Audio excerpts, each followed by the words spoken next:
As daylight began to slightly darken with an eerie orange glow across the vast desolate plains, a sure sign that the orbital plate was fast approaching, the group pressed on with weary determination. They hiked along the mostly flat expanse that seemed to endlessly stretch, with twisted skeletal trees dotting the landscape, quite unremarkable at this point.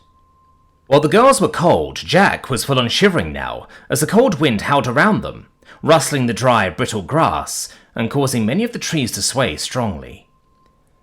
"We need to find shelter and set up camp before night falls completely," Allura called out over the noise.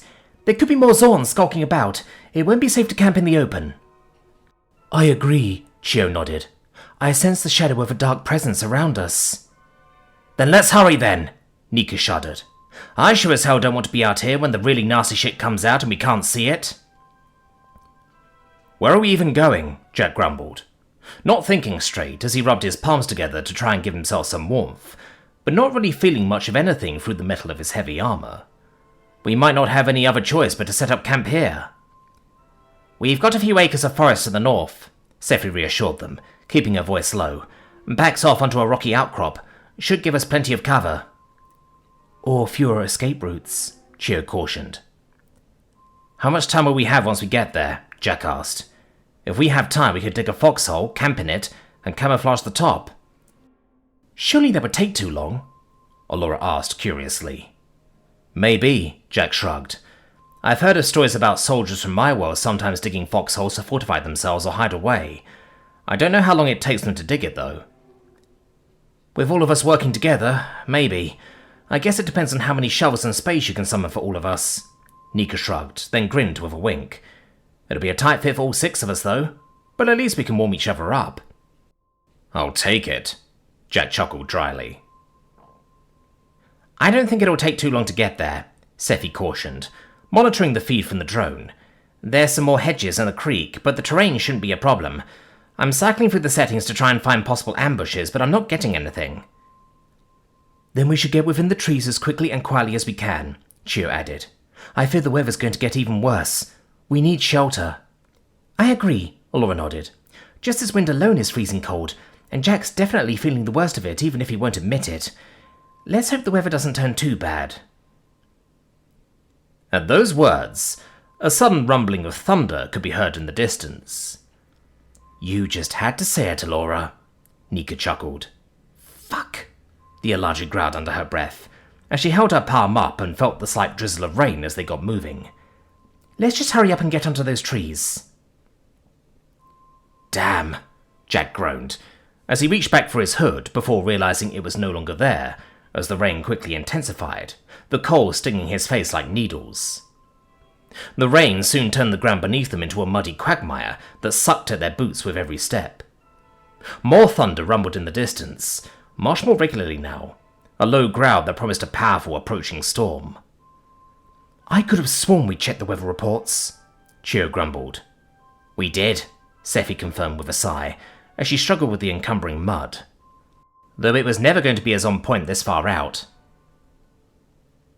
They continued in silence for another 20 minutes, before Allura stumbled, her foot caught in the mud, though Jack was quick to stop her falling completely.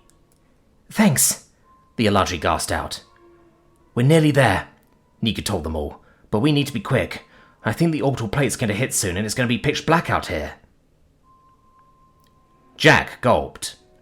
He'd experienced the night cycle of the ring plenty of times, but it had always been accompanied by the lights and sounds of the city around them, making it little different from his night times living in his hometown on Earth. But for it to go suddenly dark with no moon, stars, or lights to speak of, that was a frightening thought. He pulled out his shades of scene and put them on, activating his night vision just in case. "Stay close. We can't afford to get separated now," Chio told them, sounding exhausted. Suddenly, a flash lanced out as a bolt of lightning struck in the distance, illuminating the edge of the forest just ahead, the trees looming like dark sentinels, with the branches almost seeming to beckon them with a false promise of sanctuary. "Guys, I have a bad feeling about this," Scifi warned, tone fully serious. "I don't think we have much of a choice," Jack called back over the cacophony of wind and rain between chattering teeth. "Either way, we can stop and decide what to do when we get under some cover. We can't stay here. You're not wrong, but just be careful, Scifi gasped back, as she shook the rain off with a shiver. I'm going to call the drone back for now.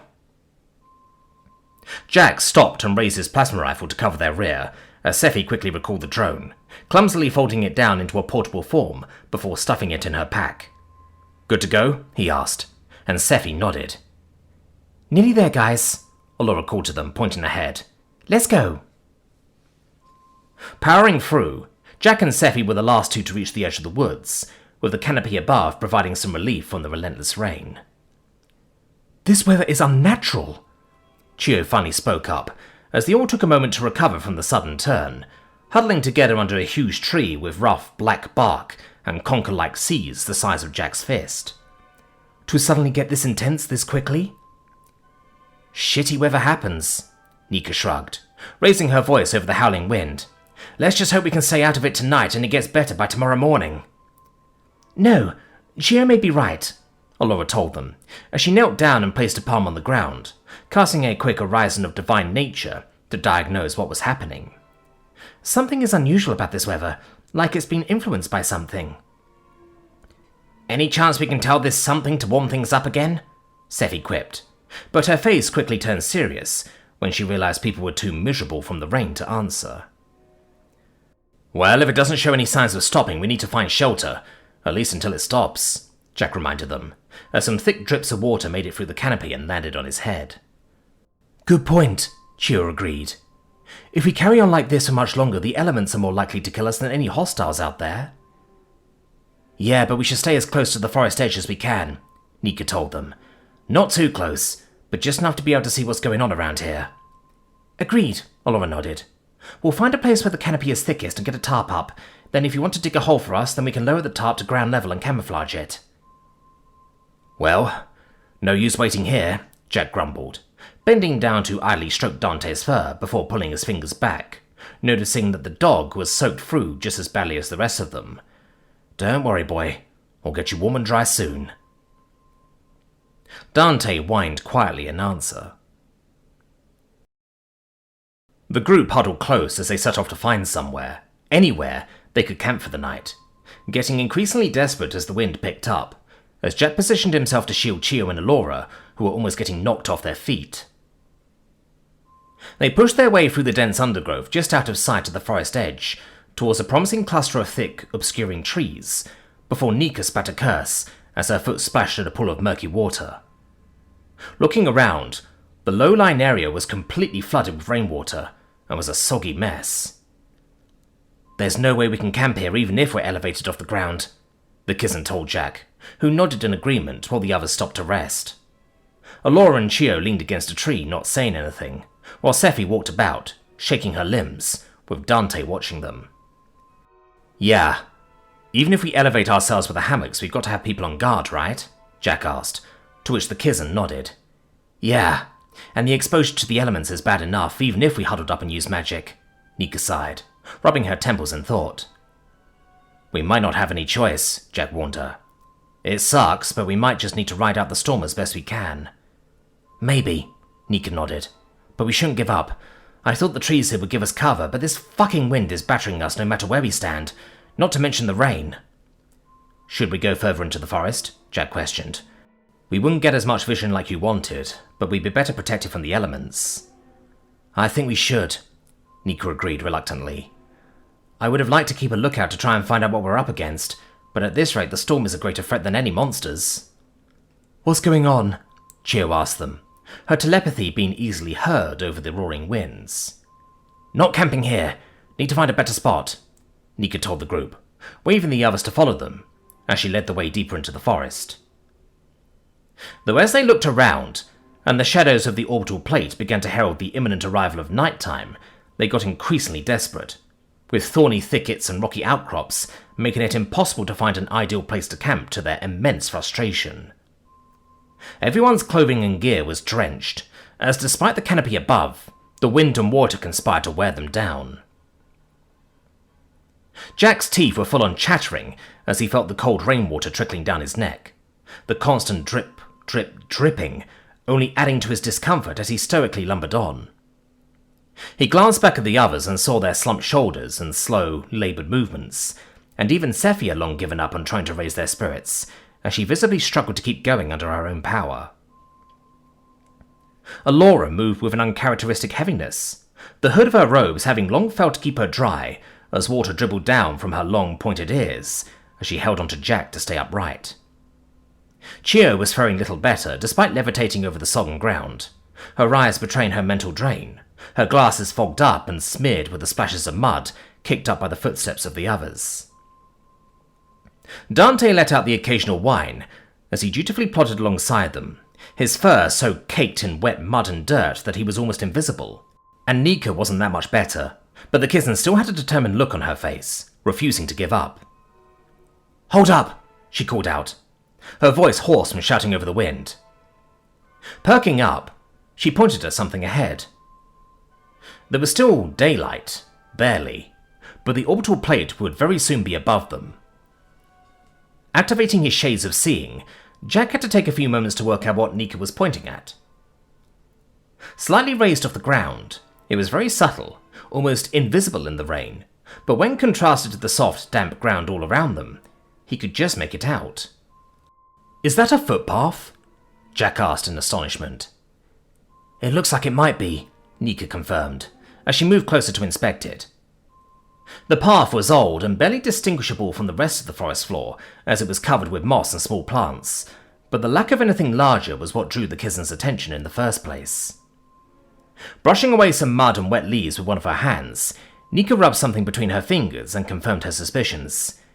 "Yeah, this is grit. This must be an old trail. It might lead to something." "Or at least it's solid ground we can camp on," Chio noted, as all of them felt a second wind take hold. With no better options, they all followed Nika's lead. The path was narrow and slippery from the leaf litter, forcing them all to move in a single file and watch their step, while Nika cut them apart with the twisting branches and vines blocking their way. "Holy shit!" Nika gasped out. "Look!" Just ahead, almost impossible to spot amid the encroachment of vines and trees, despite being at the very edge of the forest, was a wooden cabin. "Guys?" Scifi was the first to tentatively speak up with a cautious tone as they approached, and it wasn't hard to see why. The cabin sent chills down Jack's spine that had nothing to do with the biting wind. The windows, though shattered and dark, almost appeared to watch them as they drew close. The wooden door hung slightly ajar on a single hinge which creaked ominously with the wind, before suddenly everything around them was plunged into pitch-black darkness. "Fuck!" Jack cursed in a panic, quickly switching on his shades of seeing, granting him night vision, while Dante softly barked, as the strange markings along the dog's body glowed a soft blue, giving everyone just enough light to see their immediate surroundings. "It's okay, Jack," Chio soothed. "It's just the orbital plate passing overhead." "Sorry," the human sighed. "That's hard to get used to." "Stay alert," Alora warned everyone as she pulled out a wand. "Jack, let's clear the cabin together," Nika whispered to him as she brought her plasma rifle up and aimed it right towards the door. Jack aimed his own plasma rifle at the windows and patted the kitten on the shoulder once to confirm he understood, as they both quickly made their way towards the door while the others covered their approach and stayed close. Flicking a switch on her gun, Nika activated the attached flashlight before cautiously prodding the door open with the barrel, receiving no reaction before they moved in. The cabin was a single room, which was dim and musty, the air thick with the scent of damp wood and decay. "Damn, furniture is all torn up," Jack noted, as he carefully checked his half of the cabin for any threats, spotting a few rustic chairs toppled over and a wooden table that looked half smashed to splinters. "I don't see a body, do you?" "Not yet," Nika confirmed, as she looked at the crumpled bed with scattered blankets. "But looking at all this, I'm expecting one. Is there an attic or basement?" "I don't spot a basement hatch, but I do have a ladder going up," Jack answered. "Coming in behind you," Alora announced with a whisper. "Can you check it?" "Yup," he whispered back, not in the mood to argue. Shivering as he climbed the rungs while holding his gun, Jack peeked over the top, spotting a few flat sheets of wood in between the crossbeams framing the cabin. Taking a look at the closest, he realised it was just a basic storage area with empty or rotting boxes, with whatever foodstuffs packed in them consumed by rotting black fungus. "Clear," he confirmed. "Clear here," Nika confirmed too. "No basement or crawl space. Probably not practical in this terrain." "Then let's hurry up and get in," Scifi huffed from outside. "I'm freezing my tits off out here." Quickly hurrying in, Chio closed the door firmly behind them, and they all allowed themselves a sigh of cautious relief. The interior was dim, with the only light coming from the soft glow of Dante's markings, which warped in the dark as the moment the dog realised he was somewhere dry, he immediately shook the rainwater off, soaking the others one last time as they responded with a litany of curses. "Shall we get some lights on?" Chio asked the others. "We need to warm up too." "Wouldn't that reveal our presence?" Jack asked doubtfully through chattering teeth. "I can do something about that," Allura gasped back, pressing her hand against the nearest wall in exhaustion. "A light-based ritual to camouflage us for the night and keep any light localized." "And I can mask our astral signature," Chio added. "We'll be as safe as we can be here given the circumstances." "If you do that, we might be able to get away with a small fire," Nika noted, indicating a small wood fire stove with her tail that the others could barely see. "Like it or not, we need to warm up, but we should still obscure our presence physically as well. We don't really know what opposition we're up against." "We've got blankets and stuff to cover the windows," Scifi shrugged. "As long as we're careful, we can get away with it, and we can lift the covers up to keep a lookout for anything outside." "Are you sure?" Jack asked. "Can't we just sit here in the dark and tough it out until morning, or at least until the storm passes?" "It should be alright," Nika nodded. "The stove has a cover, and nothing's going to see the chimney smoke in the dark. Good thing there's chopped firewood here." Jack's expression must have been blatant in the low light, as Allura added, "Jack, we're all soaked, cold, and exhausted. We've got to take care of ourselves." Jack sighed, trying to resist the urge to push back. As much as he didn't want to risk attracting any hostiles, he knew he had to trust his friends on this. "All right," he sighed. "I'll keep a lookout." "We'll all feel better once we're warmer," Chio reassured him. Allura sat down and began chanting a prayer of divine magic, drawing on her light sphere to create a still image of the area around them within what was about a 10-meter radius, maintaining the projection for anyone outside of the circle looking in. "It's a simple ritual, but it works quite well in the pitch black," Allura grinned, finishing the spell as she got up to her feet. "How long will it last?" Scifi asked. "About 6 hours at least," Allura shrugged. "But I can always extend it if we need to." "Barely anything in the astral to hide too," Chio added. "We're fine." "So what? We're invisible to anything watching?" Jack asked, trying to understand what they had done. "Anything outside the radius," Allura clarified. "Anything crosses the threshold and they'll see, but if anything approaches that close, we should detect it coming." "Damn it!" Nika suddenly interrupted, cursing as she tried to use her firelighter to ignite the kindling she placed in the stove with shaking hands. "Allura, would you mind?" "No problem," the Eladri smiled, as she delicately placed her hand into the stove, whispering, "Flickers," as she summoned a small flame in her palm, quickly getting the fire going as she withdrew it. The red ring on her hand glowed dully for a moment before subsiding, the ring of fire absorption likely preventing her from getting burned in the process.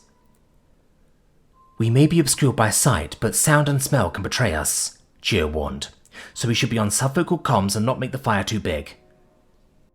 "Oh, fuck," Scifi stated, as the light in the room suddenly got brighter. "Something definitely went down here." Though Jack and Nika had already clocked the signs of something being off about the cabin, the light made that fact all too clear. The half-broken furniture around them was far more damaged than they had originally thought, with splinters violently scattered across the room, and the remnants of a meal, consisting of mouldy bread, a smashed plate and a denty mug lay dispersed and abandoned on the floor, covered in dust and cobwebs. Against the far wall where Nika had identified the crumpled bed, they could see that it was broken lengthways with a huge crack down the middle, with his mattress torn open with stuffing spilling out like entrails. As Jack moved to take a closer look, his eyes caught a glint of something from under the bed. Suddenly pointing it out to Nika, who nodded as he lifted the bed up for her to take a look. Well, well, well, Nika spoke up, carefully pulling it out, revealing a long, powerful-looking gun made of a polished brownish-coloured metal with engravings along the barrel and the stock, reminding Jack of a blunderbuss. Damn! Looks like whoever lived here put up a fight, Scifi observed, pointing behind them towards a spatter of greenish-black colour against the door. Pretty sure that's blood. Chio, do you know what kind? Olora asked the Alethi, who floated up to take a closer look. I'm not sure, Chio answered unsurely. This texture isn't like any blood I've ever seen. It's like it's almost alive, like some kind of growth. I reckon, Jack began, as Nika pointed the blunderbuss towards the door, confirming his thoughts. Whoever lived here managed to injure whatever attacked them to cause that blood spatter. And yeah, I think that's what had to have happened with this mess. The attacker closed the distance and got within melee range, maybe disarming them and sending their gun under the bed, which the defender couldn't get, since the bed ended up broken. Whoever or whatever attacked them must have been powerful. Whoa, hey, look here! Scifi suddenly called out, as her eyes caught something on the door they had missed during their initial sweep. Striding over and taking the coat on the hook, throwing it to the bed, she revealed a rough piece of paper pinned to the back of the door with a dagger. Looks like whoever was here left a note. Good find, Scifi, Olora praised, as the scritter yanked the dagger out, looking thoughtful for a moment before handing it to Olora hilt first, indicating the Eladri should keep it, along with the parchment. What does it say? Nika asked curiously, as she took a closer look at the gun. Let's take a look, Olora answered, as she read it aloud. Final report of local ranger Alabeth. They came from the forest. Don't know what they are. Several types. They work together. No contact with Corvin outpost. Must have been hit first, taking out comms. Shrine? Taking most alive. Where? Killing others. Why? Couldn't escape. I hear them talking. They are not people. Love you. Died fighting. Oh no, Chio gasped. Look outside. Peering through the window, Jack's blood ran cold. The ghostly lights were back.